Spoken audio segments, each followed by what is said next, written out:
நடிகரும் சமையல் கலைஞருமான மாதம்பட்டி ரங்கராஜ் 2வதா கல்யாணம் பண்ணிக்கிட்ட ஜாய் கிறிசல்டா விவகாரம் கடந்த சில மாசமாவே பேசுபொருளா மாறி இருக்கு. தன்னோட முதல் மனைவிய விவாகரத்து செய்யாமலே 2வது கல்யாணம் பண்ணிக்கிட்ட மாதம்பட்டி ரங்கராஜோட இந்த செயல் நிறைய பேருக்கு அதிர்ச்சியை கொடுத்தது. அது மட்டும் இல்லாம ஜாய் கிறிசல்டா இப்போ 7 மாத கர்ப்பிணியா இருக்கிறது ரொம்ப பெரிய அதிர்ச்சியா தான் இருக்கு. இப்படி இருக்கையில மாதம்பட்டி ரங்கராஜ் தன்னை காதலிச்சு ஏமாத்திட்டதாவும் இப்போ தான் கர்ப்பமா இருக்கிறதாவும் என்னோட வயித்துல வளர குழந்தைக்கு அவர்தான் அப்பா அப்படின்னு சொல்லியிருக்காங்க. அதுக்கு பின்னாடி அவங்க சென்னை கமிஷனர் அலுவலகத்துல புகார் முன்னும் கொடுத்தாங்க. பல ஊடகங்களுக்கு பேட்டியும் கொடுத்தாங்க. அப்பப்போ மாதம்பட்டி ரங்கராஜ் கூட நெருக்கமா இருக்கக்கூடிய போட்டோஸ் வீடியோக்களையும் வெளியிட்டாங்க.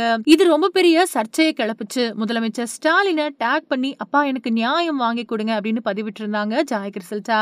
இந்த நிலையில மாதம்பட்டி ரங்கராஜ் தன்னோட இன்ஸ்டாகிராம் பக்கத்துல பகிர்ந்திருக்கக்கூடிய பதிவு நிறைய பேரோட கவனத்தை ஈர்த்திருக்கு. அதாவது நீதிமன்றத்துக்கு வெளியே ஜாய் கிறிசல்டா எழுப்பின தற்போதைய சர்ச்சையை தீர்த்து வைக்க சொல்லி பல நபர்கள் என்ன அணுகிட்டு வராங்க.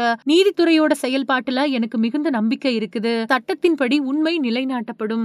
இந்த சர்ச்சையை தீர்க்கதான் நான் மாண்புமிகு சென்னை உயர்நீதிமன்றத்தை அணுகி இருக்கேன் அப்படிங்கறதையும் திட்டவட்டமா சொல்ல விரும்புறேன். இந்த பிரச்சனை தொடர்பா எந்த ஒரு ஊடக விசாரணையிலயோ அல்லது பொது விவாதத்திலேயோ ஈடுபடவோ ஊக்குவிக்கவோ அல்லது பதிலளிக்கவோ நான் விரும்பல.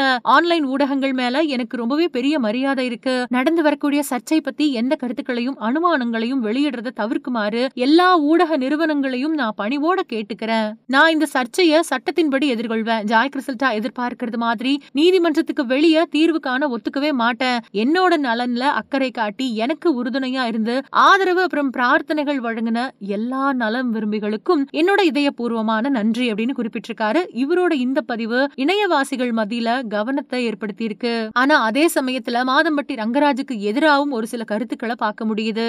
ஆனா மாதம்பட்டி ரங்கராஜ் தன்னோட இந்த போஸ்டுக்கான கமெண்ட் செக்ஷனை ஆஃப் பண்ணி வச்சிருக்காரு. சோ இந்த வீடியோ பார்த்துட்டு இருக்கிற நீங்க மாதம்பட்டி ரங்கராஜோட இந்த பதிவை பத்தி என்ன நினைக்கிறீங்க அப்படிங்கறத மறக்காம கீழே இருக்கிற கமெண்ட் செக்ஷன்ல ஷேர் பண்ணுங்க. மேலும் இது போன்ற பல இன்ட்ரெஸ்டிங்கான தகவல்களை தெரிஞ்சுக்க நம்ம சேனலை மறக்காம சப்ஸ்கிரைப் பண்ணுங்க.